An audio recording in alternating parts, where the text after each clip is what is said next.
everyone. Welcome to episode 5 of Performing the Arts of season 5. So, I mean, not, I mean, season, no, actually, yeah, so it is season 5. Oh my God. Uh, I, the voice you're hearing right now is my guest of today, Christopher Peifer. He's a musician and in New York City. He's also a former teacher of mine at BMCC. He was my audio, sound practicing class, but it was essentially an audio class. So just to get the idea of how to work as an audio engineer, especially in theater, which was fun to do, especially with you know, uh, it being a CUNY student and then suddenly seeing the different type of whatchamacallit, audio soundboards other colleges had.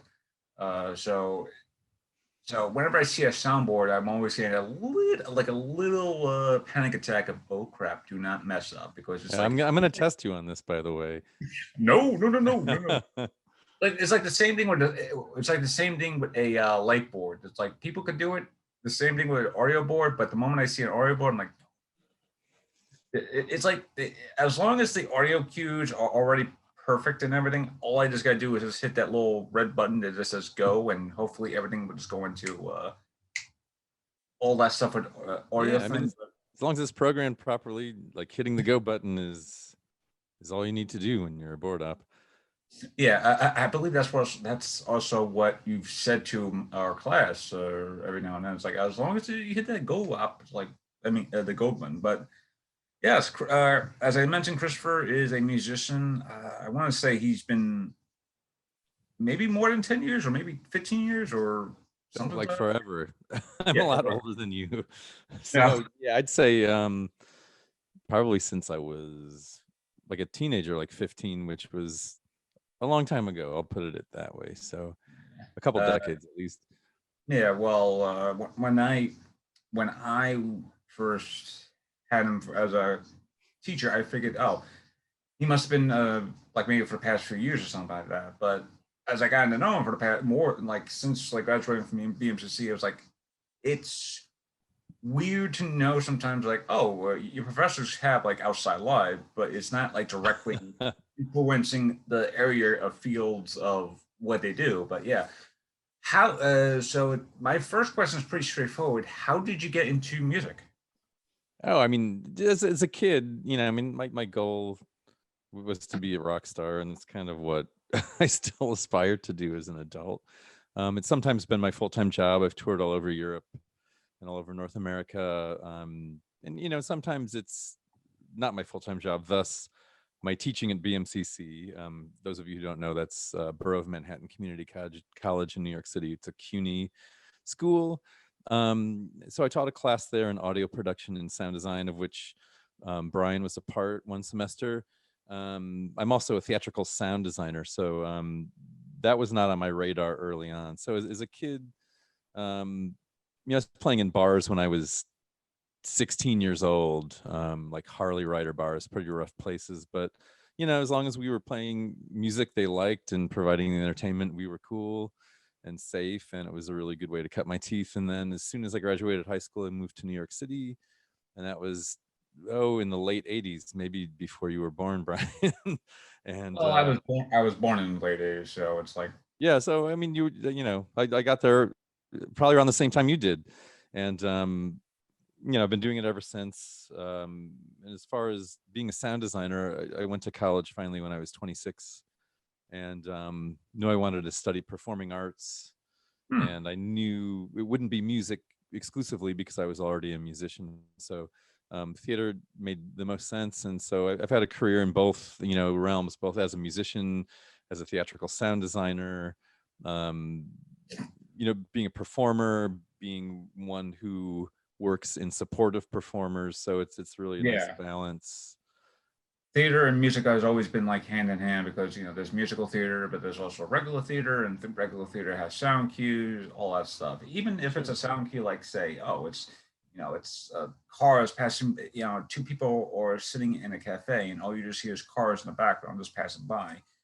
You need to have at least some sound guy to go, okay, I just need to go. Let me just go to the free sound website so you get some, or let me just go and stand by the highway and just record, sound Yeah. organic. Well, see, I prefer that. I mean, as often as possible, I like to create my own sound effects. I mean, obviously there's some sound effects that you can't easily access. And so you mentioned freesound.org, which is a great source Yeah. of sound effects, and I contribute to that too. I'm a contributing member, but it's people from all over the world, sound designers, artists, sound artists, musicians, and I believe it's curated by a university in Barcelona, but the website's totally in English, so um, it's very easy to navigate. And it's if I'm not recording sound cues myself for a project, freesound.org is usually the first Yeah. place I stop, because I'm more prone to find it there, and as the name implies, it's free.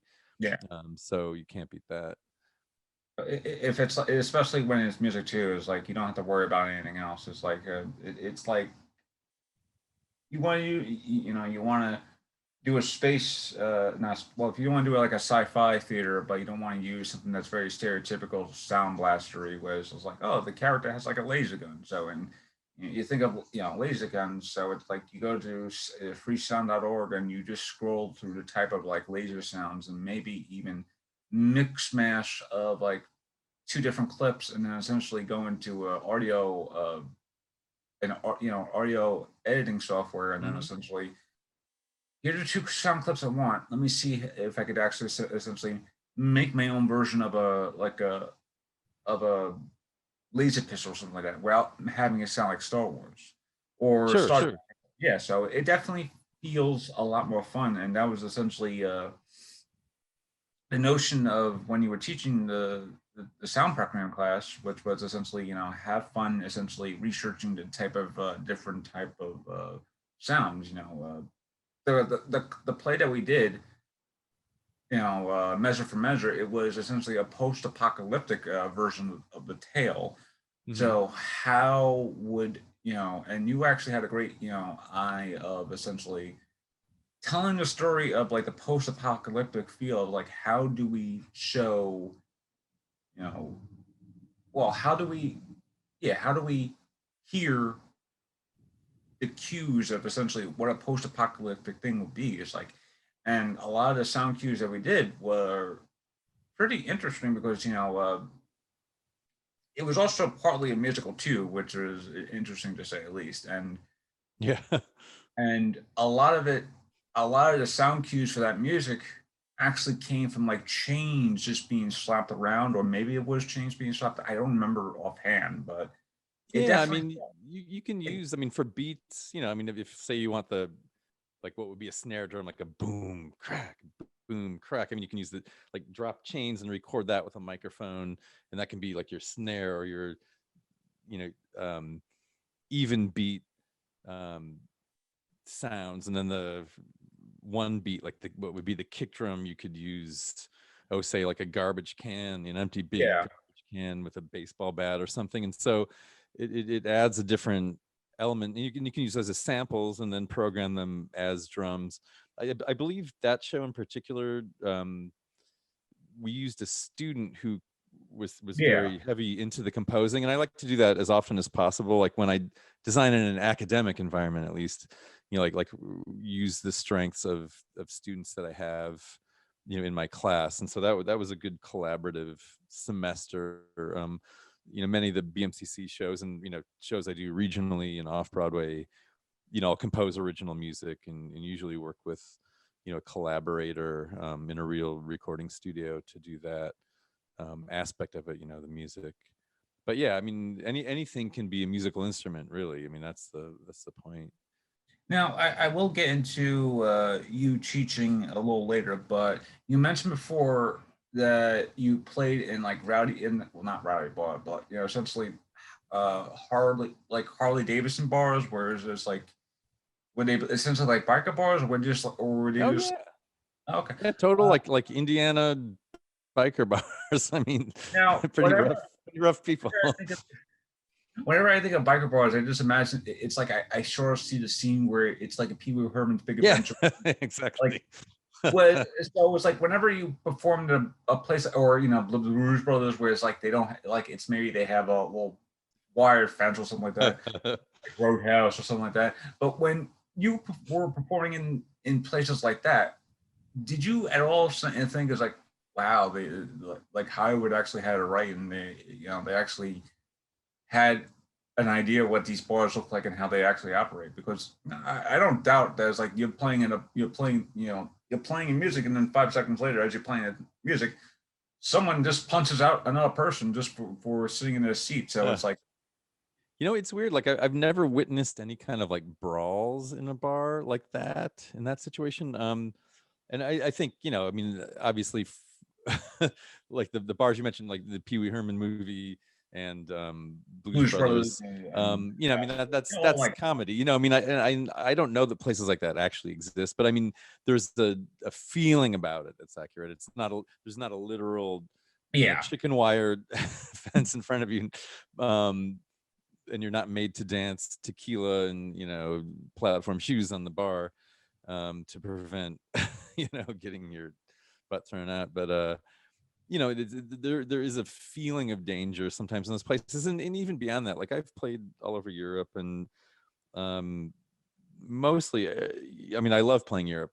I'll say yeah, that much. I mean, more so than here. And I've had some weird experiences in both Europe and the States as far as kind of hostile crowds. I mean, just I was in Germany, and I went out to the parking lot in between sets, and I was surrounded by a bunch of like German, leftists, and they were calling me, oh, you capitalist pig. And I'm thinking, like, I'm in a punk band, like I'm a capitalist pig, like, oh, you American capitalist pig. And I'm like, I'm just a punk musician, like what and so it was that kind of weird experience. And of course in the South in the United States, I've had some yeah. kind of, as soon as they find out you're from New York, you're in trouble sometimes. But it's been, it's what I do, it's what I love to do. And even the scary stuff, I mean, it makes for good stories typically, if nothing else. Yeah.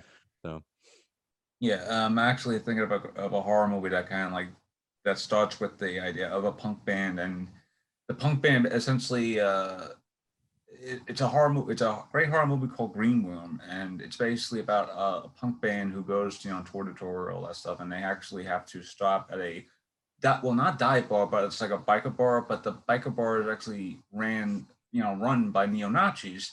So their genius thing essentially is to the first song they decide to do is Nazi punks f off, and of right, course, right.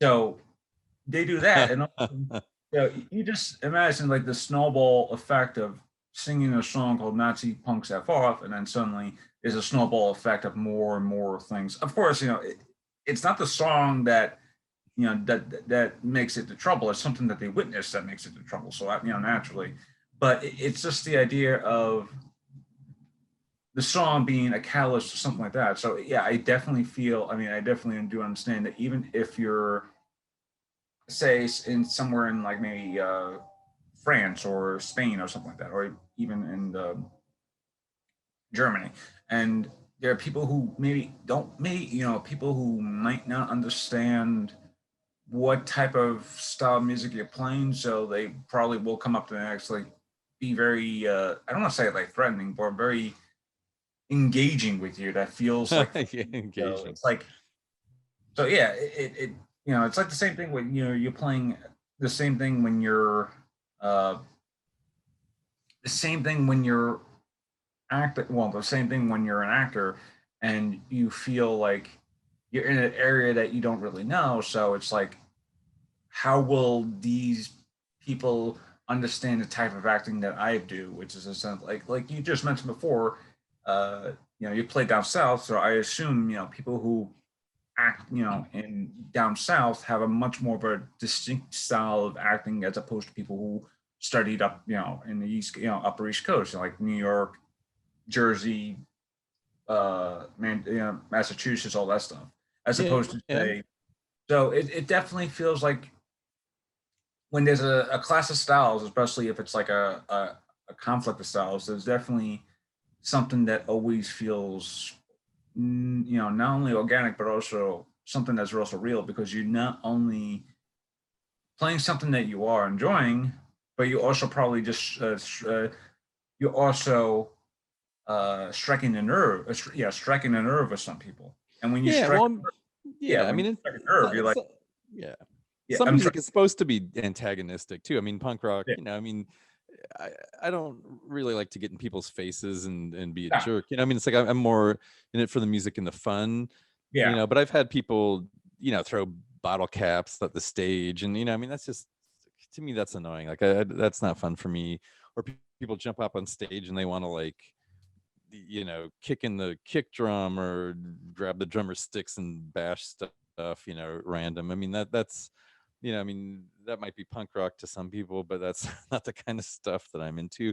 But yeah, regarding North and South, I mean, there are differences, but I mean, like the cities there, I've played Austin, New Orleans, Savannah, Atlanta, college towns like, in Georgia, that's escaping me. Small town in Georgia, famous for launching a lot of bands, including the B-52s. Why can't I think of it? And somebody's gonna watch this and be like, "This guy is a jerk." Um, Not Savannah, right? Not Savannah. Oh, I love Savannah. Oh, that's Okay, like aside from like Atlanta and Savannah, that's like the only Georgia places in Georgia that I know, which is, and again, they're probably like this host, like how dare this host don't know all this stuff about yeah, Georgia? well, Athens, Georgia. I was thinking of Greece there for a second. So, yeah, Athens, Georgia, college town. That's a great place. I mean, there's some really good, what I would call oases of culture in the South, but sometimes you're in a small town, and it's weird. Like, I was in a band with a female lead singer, and she liked to take the rest of the band, who are all dudes, to strip joints in whatever town we'd go to. That was just like her thing. And we went to a strip joint in Charleston, West Virginia on a Tuesday afternoon, and I was mortified at the kind of people who would be willing to take off their clothes for money on a Tuesday afternoon in Charleston, West Virginia. I mean, we tipped well, but it was eye opening, and kind of sad actually. But you know, it just depends on where you are. I mean, there's small Yeah, towns and places devoid of real culture in the north too. But it's an interesting way to see the world. Playing rock music. Um, now it's safer than joining the military, in my opinion. So there you have go. what do you have any good? What are your experiences on the West Coast, if any? Oh yeah, I've played basically the whole West Coast from, say, Seattle, Oregon, California, like Sacramento, San Francisco, LA, San Diego. So I mean, I've covered the whole West Coast. I haven't done a lot of like Wild West, like, say, Colorado, Nevada, Wyoming, places like that. But yeah, we've done the West Coast, and it's great. I mean, it's in the cities, people are savvy and cool, and you know, just like anywhere else. LA is a weird town. I mean, to me, it's kind of like a big city that's the antithesis of New York. It's Yeah, very car centric, and I can take about 3 days there before I kind of want to get out. But like, I've had only good experiences in LA anyway. But I have to limit my time there, I think.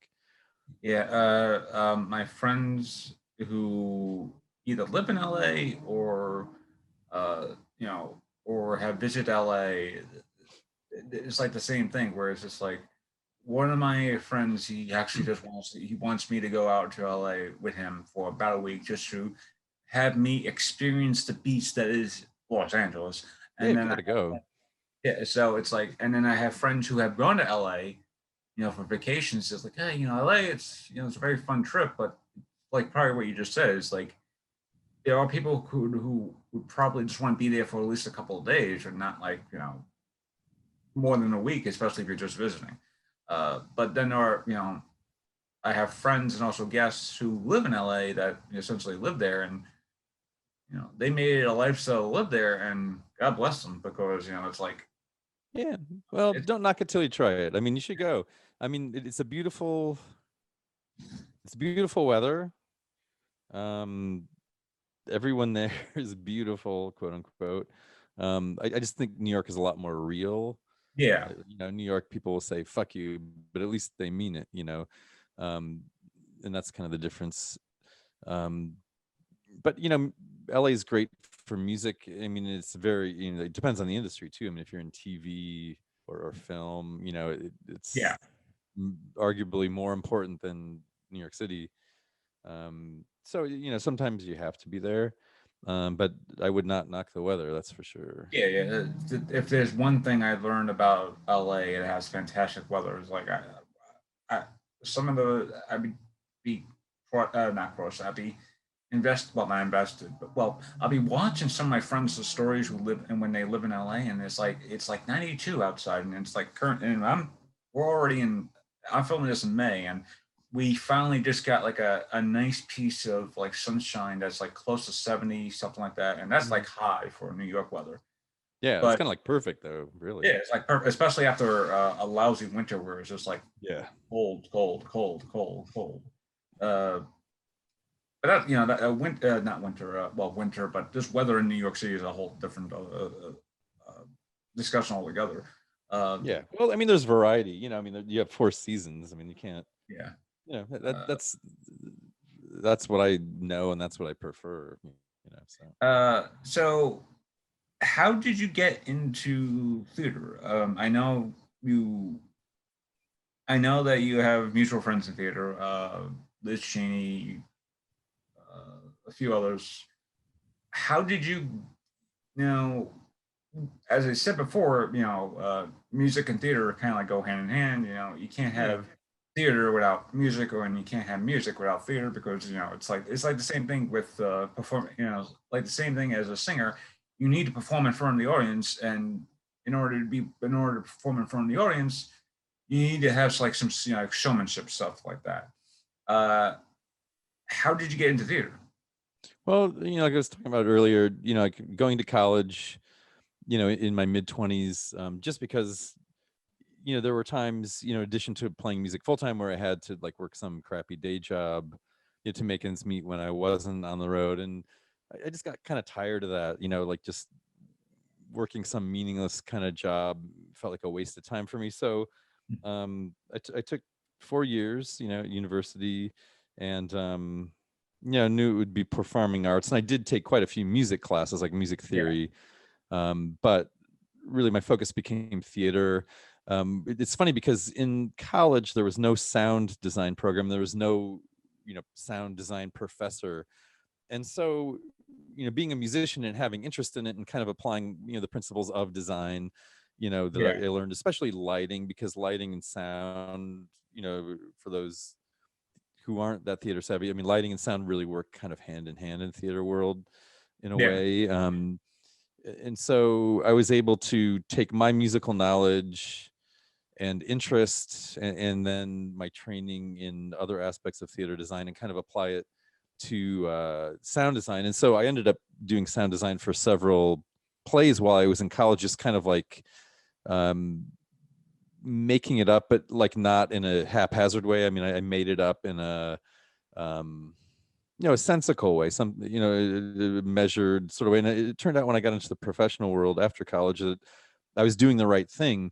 I mean, I'm really lucky to have gone to college when I did in the mid 90s, because I got to experience like a progression of sound design yeah, um, technology. So we started with open reel, quickly moved on to digital audio tape and mini disc, and then audio samplers, and then finally software, and then a couple yeah, different softwares at that. And so finally now, QLab is kind of like the industry standard for programming sound design for theater, and that also applies to, like, say, theme parks and other applications, but especially theater. QLab is kind of it, and it's to the point now where it's pretty straightforward, intuitive, like drop and drag sort of yeah, environment, which I appreciate. But I mean, still there are very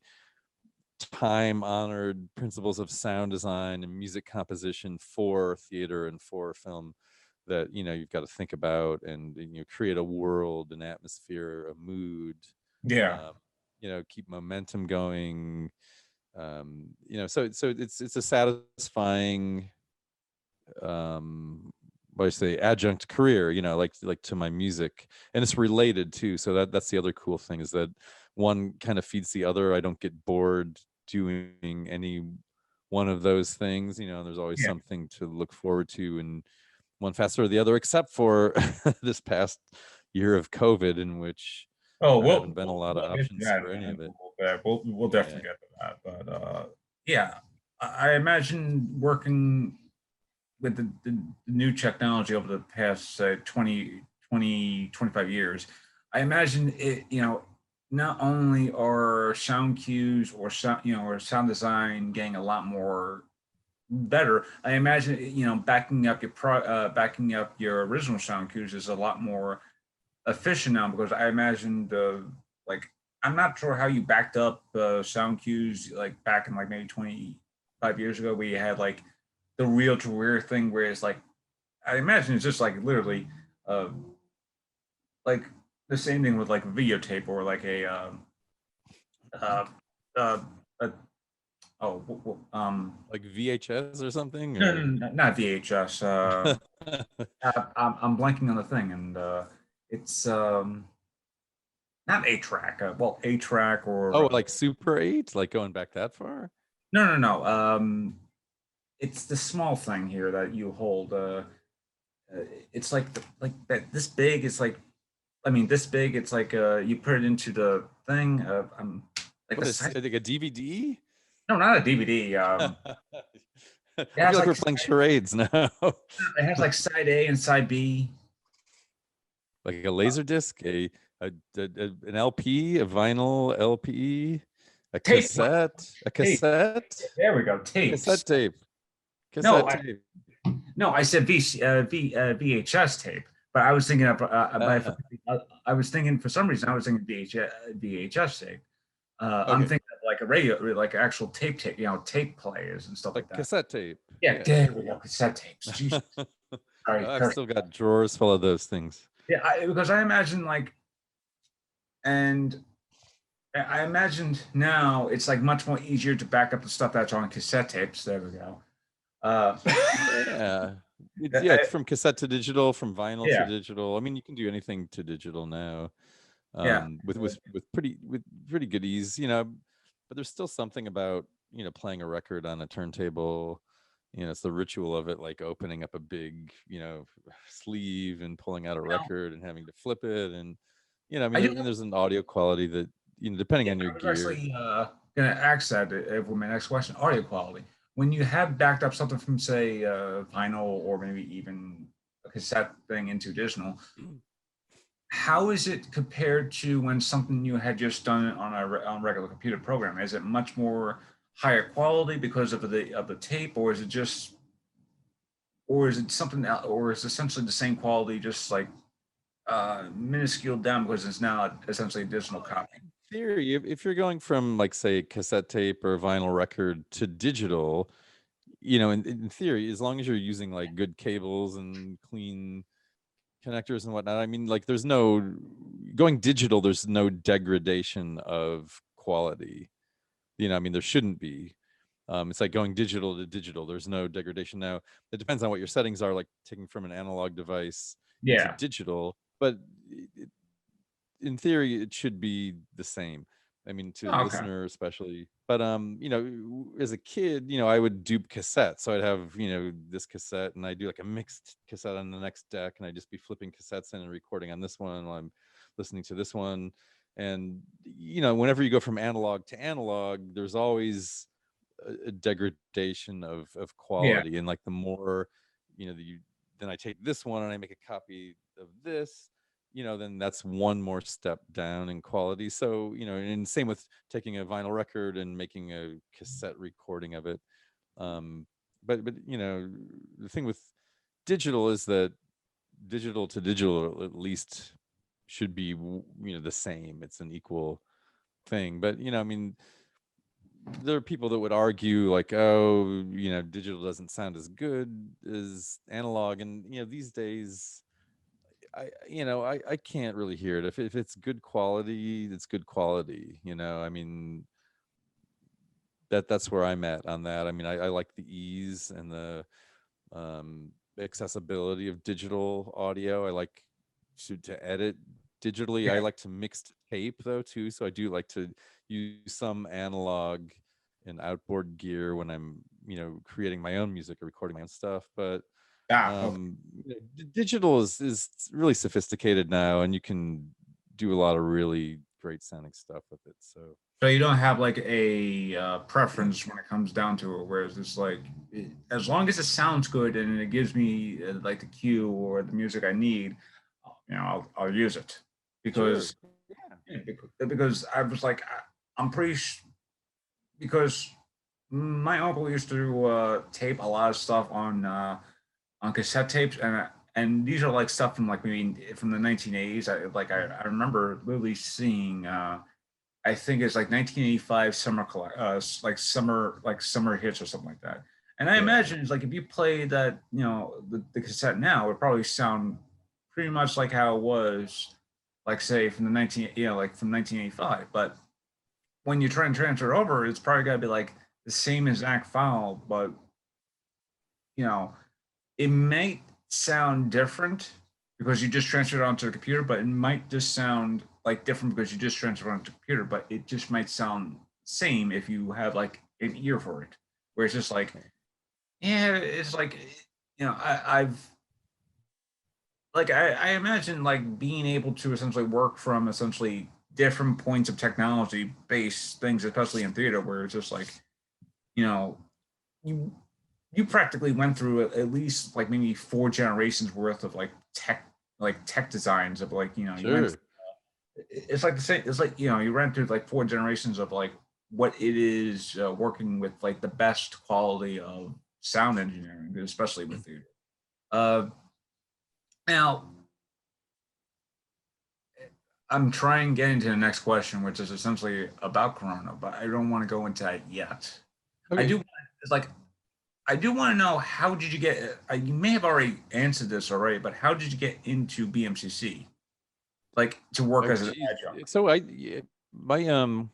my first professional theater job out of college was at Tribeca Performing Arts Center. So I was a stagehand there, and then lighting technician, an audio engineer there, and I worked there for several years, and that's really where I learned the ropes, like professionally, and like how to Yeah. work in a very fast paced professional theatrical environment, because as you probably know, like Tribeca Performing Oh Arts yeah. Center has a lot of different stuff that comes in, like every night of the week. It's a new event. I mean, everything from children's theater to Yeah. Chinese puppetry, Beijing opera, um, live jazz concerts with some of the top names in music, film, Yeah. circus, Before. I mean, like, any number of things that come into that space. And there's such a variety of challenges that go with that, and a lot of technical expertise that you've got to kind of learn or make up,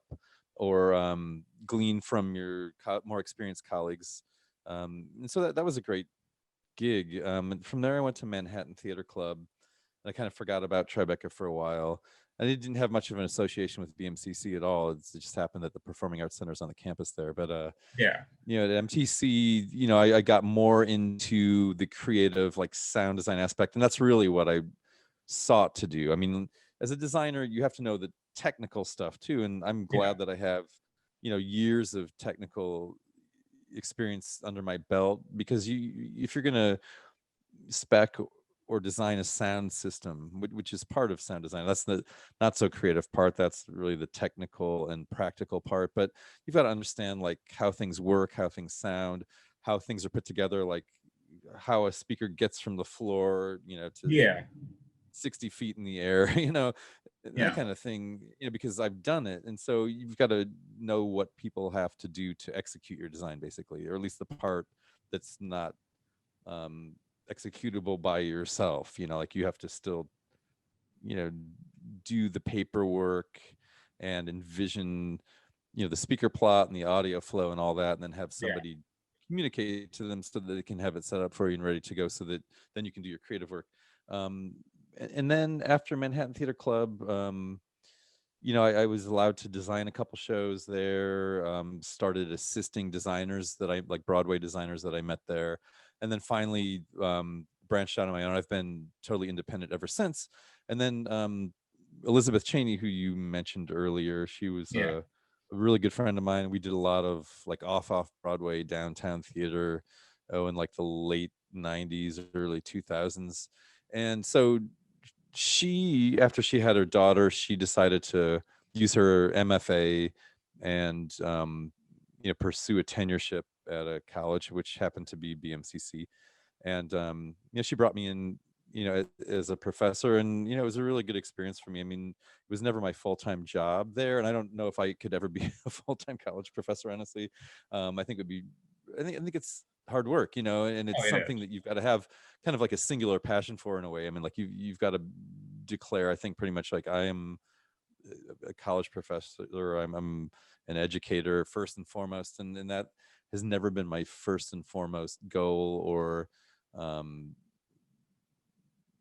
profession. But as a professional who brings in my expertise to hopefully excite students and expose them to, you know, things that I find interesting and essential. I mean, I think it was a really good time for me, and I did that for 7 years. I just taught one audio production and sound design practicum class there, and it was really good for me, and I learned a lot. Like my students, as a student, you think your professor has all the answers, and I'll tell you this secret: they don't.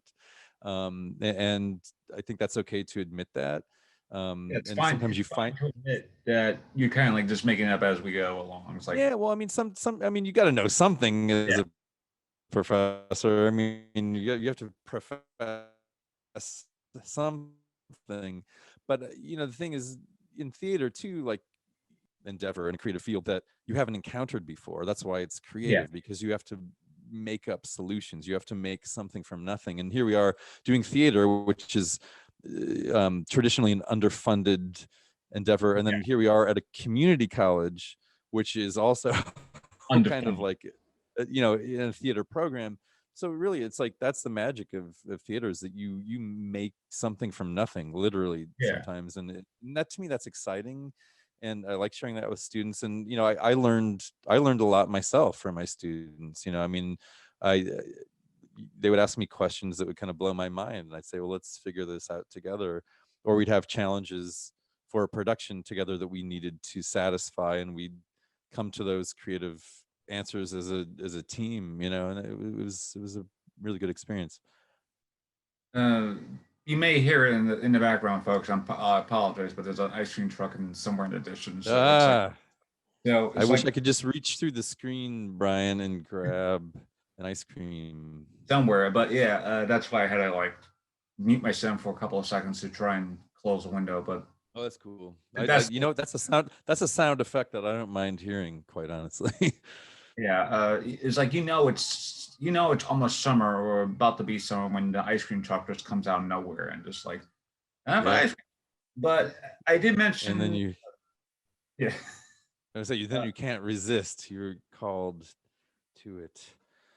But you're but saying, but yeah, I mentioned Corona because in conjunction to uh, Corona, I did want to like bring up BMCC because I know BMCC has been I don't want to say struggling, but at least they're doing the best as they could with putting on productions, essentially main stage productions in the midst of a pandemic, and it's hard to see, a lot of great stuff that they're doing, and you just can't go see it for yourself because it's a pandemic, and they have rules of having X amount of people or no people at all, so it's like it's only essential staff or in Mhm. cash, so there's no paying customers to see that. So uh, And so, from your professional standpoint, how bad has this year been for you as both a Oh, I mean, musician? like the worst. It's been, I can't even begin to tell you how bad it's been. I mean, so I have not, quote unquote, worked since March 2020. Um, no theater jobs whatsoever. Now I've done, oh gosh, some workshop sort of stuff in a Zoom environment like this with a cast and a director, and try to contribute sound design. That's very difficult and frustrating. And of course we adapt and do what we can, but there's nothing like, I mean, theater's supposed to be live, performed live, shared with an audience live, and it's what we do is the opposite of social distancing. So I haven't set foot in a theater. Oh gosh, I haven't designed a show since 2019, which is crazy, and it's likely that I won't design another show until 2022, which will be like the longest drought by far of my career. My dad died of COVID this past June. I'm sorry. Um, Thanks. It's, I'm just mentioning that because yeah, it's real, and it affects people in a lot of very serious and profound ways. And so it's personally been, you know, devastating. Professionally been devastating. And I mean, BMCC is no exception. Like, or they're not the only ones who have had to Yeah, deal with this. Like, all theaters are dealing with this. As a musician, I know so many venues have gone under, like they've closed for good. um and it's really tough. I don't know how any of these arts organizations, performing arts primarily, are surviving, because it's just impossible to have yeah, audiences and have shows. So and I've seen some stuff online with varied success, as far as virtual productions go. But like I said, like watching a theater production on the small screen, is different than what theater does best, which is it's live in front of you on a stage. And so it's I'm glad people are still doing it as much and as best they can, under the yeah, circumstances. And I really look forward to returning. But also, we're artists, and it seems to me, maybe the arts community is more responsible. yeah, Maybe we're really tapped into the human condition in such a way that, like, we bear a bigger burden than a lot of others, because we do the right thing, because we know what the consequences are if we don't. And so we're protecting ourselves, we're protecting our colleagues, we're protecting our audiences. yeah, And it's been tough, but there have been grants and other aid out there that I and others in the profession have been able to tap into and make ends meet. One of the highlights, even though this was frankly a total shit year um, for me, um, on a lot of levels.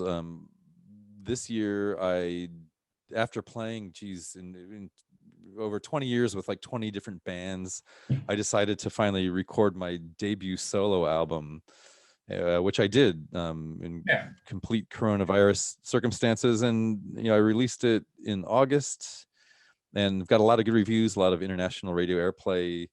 Here it is. Here's the CD. Woo! My Woo. head's exploding. And those of you who know Liz Cheney, her daughter actually did the illustration. So my best friend's daughter did the cover illustration to the Nice. record. Yeah, I'm really happy with that. And in fact, right now I'm in the process of finishing up my second solo album. So I will have recorded and released 2 full-length solo records during coronavirus. So I feel like at least I was creatively productive, Yeah, and awake and alert and alive, and producing music. And I'm proud of that. I mean, it wasn't easy. I've been traveling a lot back and forth between the Midwest, New York City. The studio I record in is in the Hudson Valley, and then my wife has been with her mom up in Western Massachusetts. So like it's been a lot of back and forth. so I'm grateful for the opportunity to travel, but it's still weird because I just feel like I'm in my mom's house, then I'm in the car, then I'm in my apartment in New York, then I'm in the car, then I'm in the studio, then I'm in my car, then I'm in Massachusetts with my wife, you Yeah, know, and it's like it's like I'm in these little bubbles, like bubble to bubble, just because we're trying to be really careful. But you know, everybody's double vaccinated now, so that's a, that's a you know, good thing. step in the right direction, and you know, it's starting to feel a little less on edge about things. But you know, it's still it's uncertain to me when exactly the industry is going to return, and you know, when it does return, how long is it going to be until we're back to where we were, you know, where it's Yeah. like 100%. And same with music. So it's tough. It's been tough. If movie theaters have been showing us a change, is that people really do want to go back to the movies, and I don't doubt that the first night on Broadway when it officially reopens and people are and there's like as many people are in there watching the show, I imagine the first performance to whatever musical is opening up first, say it's like Hamilton or yeah, let's just say Hamilton for a second. I Okay. imagine after that first song hits, there's probably got to be a wave of applause because Yeah, for sure. it's probably because no one has heard live theater music in like over like close to like a year and a half now. Well, Yeah. by the time because they're I just read just like oh Broadway's gearing up for a September start date or start date to go back to work or something like that, and that was the plan like last year was essentially try and go back to work by September, but there was no vaccines Yeah. available. But yeah, I mean there was a vaccine available, but they were still in the process of creating that. But it's like I imagine the first performance of whatever musical opens up that night, the first performance, there's probably got to be a loud, thunderous applause after the first song, Oh, and I'm then sure. like, and then that once they do curtain calls, like the same thing, they'll just be like the same thunderous applause. Like especially if you just going to see a play, there's probably got to be a lot, like and this is the weird thing about both music, I mean, both theater and going to movies, is that when you go to the movies, you want to be entertained for a couple hours, and the same thing with theater is like when you go to see a theater show, even if it's a musical, you want to be entertained for a few hours, and you just lose yourself into to whatever story you're going to see, even if it's a story like Beauty That's and the the plan. yeah, even if it's a story like Beauty and the Beast, a tale as old as time, and you just immerse yourself with these characters and stories, and then you know later you just want to go and buy the merchandise or something like that.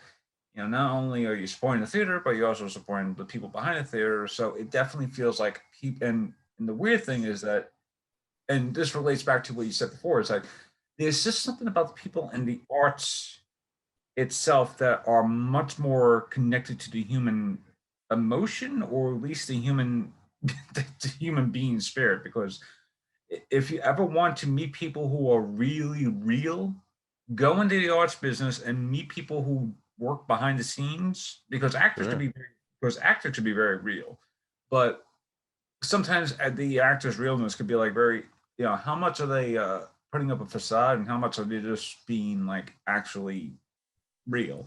But the people who are really real are people who work behind the scenes, like stage managers, ushers, sound cue people, designers, stage hands. People who really do work the business, and you know, and it's like you said before. There's just something about people who work in the art business who are just like emotionally, or just like emotionally more linked to everyone. Whereas like they just understand people's problems, and and it's like the same thing with Well, music. it's like, yeah, Yeah, it's a community first and foremost. I mean, in theater, people understand each other because it is a community. It's a very small community, and it's like not everyone understands what we do, although they understand what we all do. When we're not Yep. I know. Um, uh, when we're, they don't see everything that goes into it. But I I'd have to say too that actors are some of the most real people I've met. I mean, I've worked with a lot of like really famous actors over, and then not just like with anyone you work with in theater, you're very close while the production, you're working together on, and then you go on to the next production and you might lose touch or, forget about each other for a while or forever even. But, when you're together, I mean, you never really worked with an actor, any big name that had an ego any bigger or had an attitude any worse or privileged than say an usher. I mean, it's like you're Yeah. together when you're doing this now. When you've got fans, I mean, that's a different sort of dynamic. A star and a fan, that's a certain relationship. But when you're like coworkers, even though you might have a star and then some schlub that's me designing sound composing music, I mean, you're still working together, and it's like a small family, and it's actually a really cool thing. And then the sadness of it and the beauty of it at the same time is that the family splits up, and then you start a Yeah. new family on a new production, and it goes on and on for your career. And when I was in college, the actors would cry on closing night, and oh, it'll never be like this again. And I mean, and I can't disparage or belittle that either. There's something really sweet, when I'm in college, and it is. It's in a way, it's like breaking up or Yeah. moving on, but that it's okay to do that, and it makes you stronger, and that's another experience, and there's another group of people that you've worked with, and that's the other beauty of working in this business, is that after a while you get your next job because of who I Yeah. mean, if you have a really good experience, good work ethic, good chemistry, then these people want to work with you, or you want to work with them again in the future. And so that leads to good things. And that's why I'm optimistic about, when this returns, I'll land on something. A lot of us will, get back to it. Um, but it's also, we've come this far, and I know a lot of people are really impatient, but Yeah. I think why mess up a good thing? I mean, we're moving in the right direction, and let's just wait till it's really safe and no one's gonna get hurt. yeah. I apologize for any buffering in my thing right now, but Mm. my bandwidth was a little slow right now. So on Uh-oh. my end, it was just like very choppy and all that stuff. So So you sounded like like that's basically yeah, what I like just said. that essentially. So Awesome. Okay. it probably doesn't help that my family's watching something outside. Uh-oh. So it's like the bandwidth is just being like, who's more important, the people watching something like that, or No Brian? respect, I tell But you. but I now you did mention your solo work, your solo album. I do, and I did want to have people actually hear the thing before because it sounded Oh, very good before. Do you want to show? I mean, do you want us? Yeah. Now will be a good time to. I'll play the damn thing. Yeah. So yeah, so I'm gonna take over the screen here. I'm gonna take over your whole show. No, no, no, that's Um, okay. so here's Before, my website. Come visit me here. All things my music and my theater stuff. There's the website address. And if it's is the audio version, it's chrispei.com, CHRESPEI.com. And I'm gonna go over here to where the record lives. This is the first solo record. It's called Submission, and the title is kind of tongue because of COVID and the fool's errand of mission of making art, I guess. yeah, In the time of COVID and what's going to happen to and so and the title track is also really just based on a really bad rock and roll tour. So it's a tongue-in-cheek thing. It's not a literal suicide. So don't be concerned, friends. yeah. Ah, I'm just gonna play the first song on the record. Madrid, or a little bit of it, and Madrid just happens to be my favorite city, so here it is.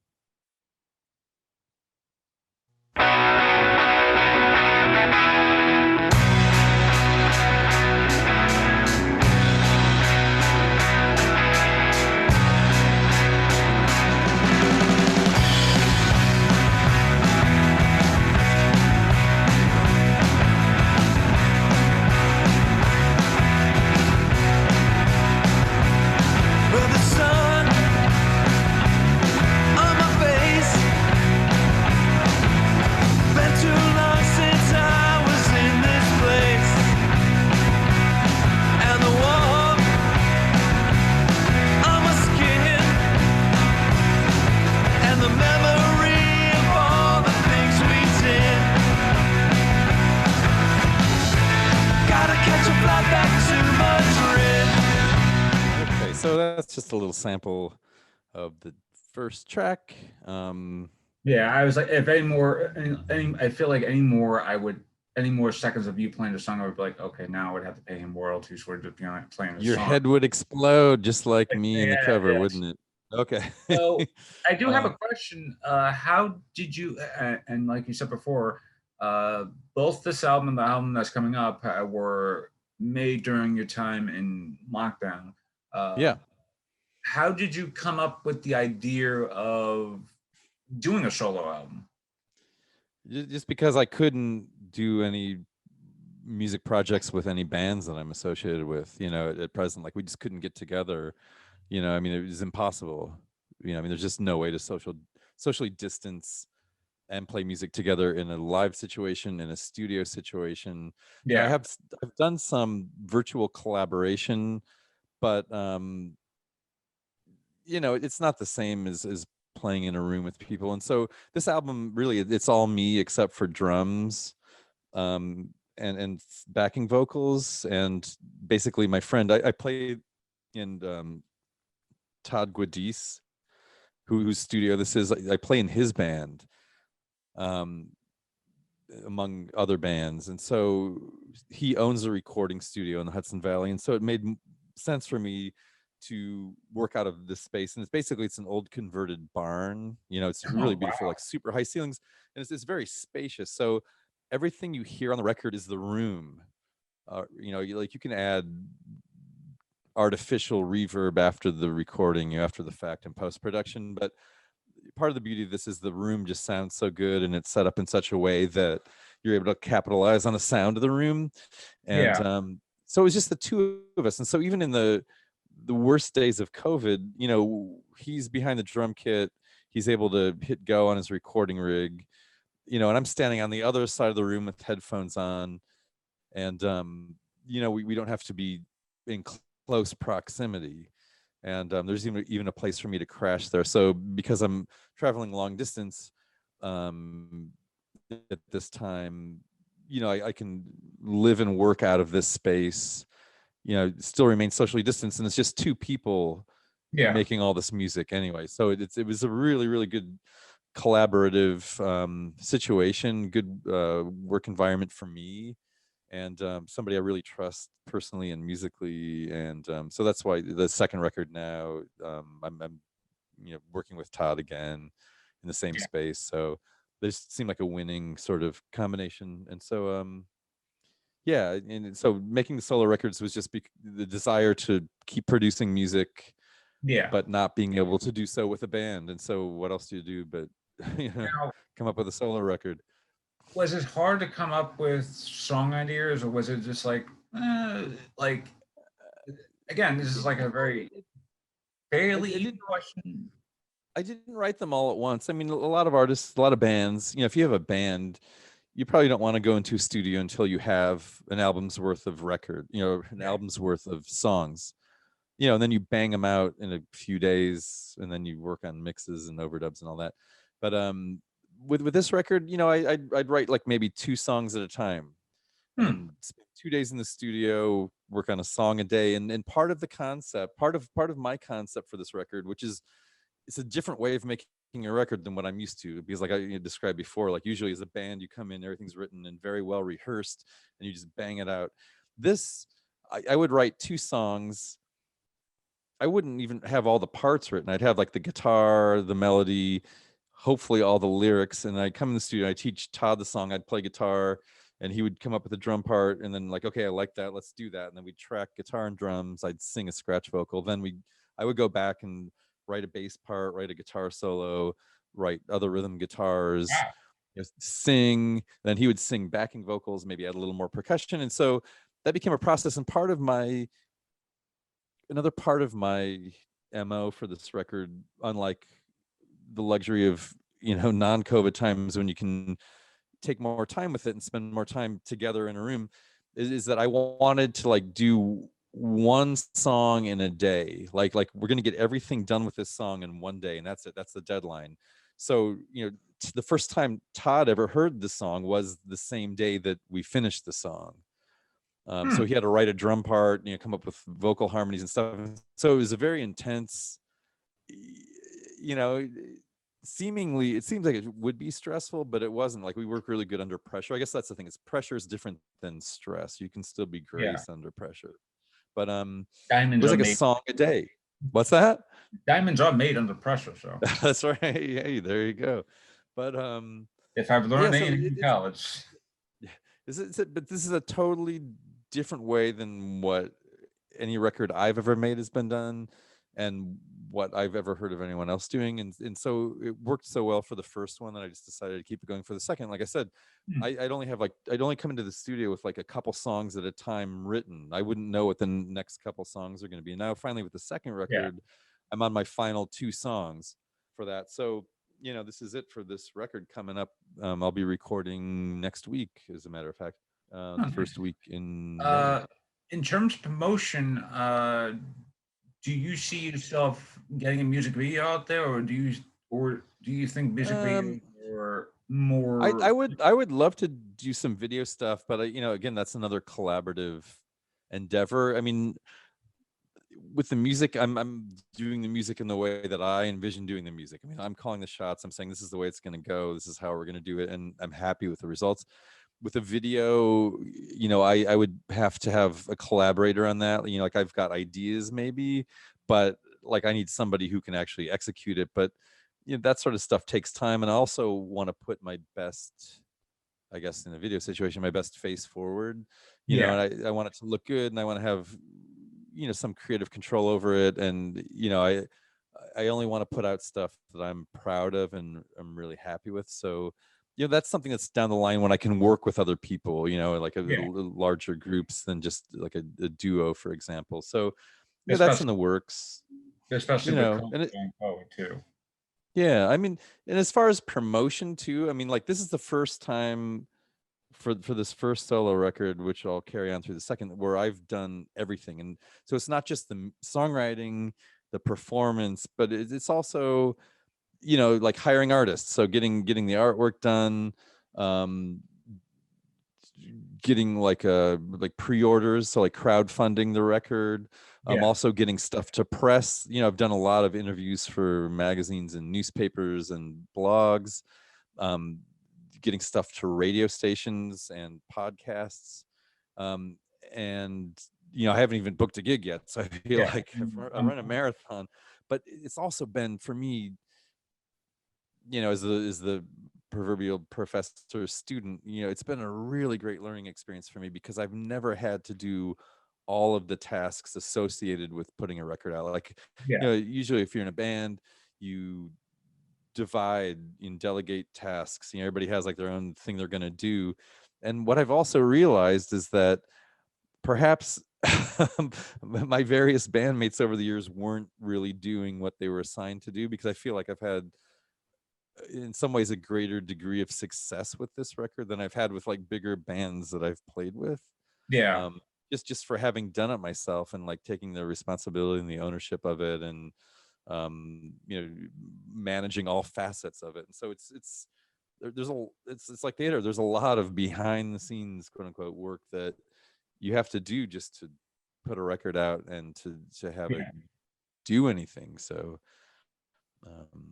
it's been a good experience, and I've had the time to do it this year. So that's the one thing that's made this possible is, you know, you've got the situation, so what are you going to do with it? And so that's what I did with it. I think for the most part, that's a good way to end this interview, or yeah, interview and episode. Normally I would have three questions left, but you kind of like already answered two of those questions. One which was like social media, and you kind of plugged your own website and your Bandcamp.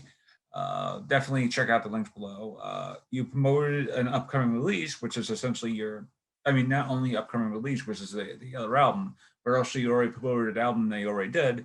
Right. But my other question it's fairly easy is: do you have any advice to those who are watching, and to those who are essentially aspiring musicians, say songwriters, singers, even if they are just like a guitarist, something like that? You said this was going to be an easy question. Yeah, I guess it was an easy question. I don't know if it's an easy answer.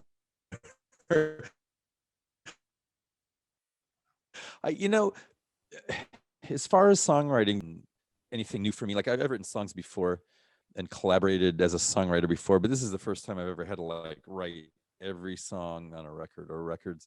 And I think the most useful thing for me has been writing from experience. It's like the song we heard, part of Madrid. I've been to Madrid. I love Madrid. I'm writing about a place I know and love.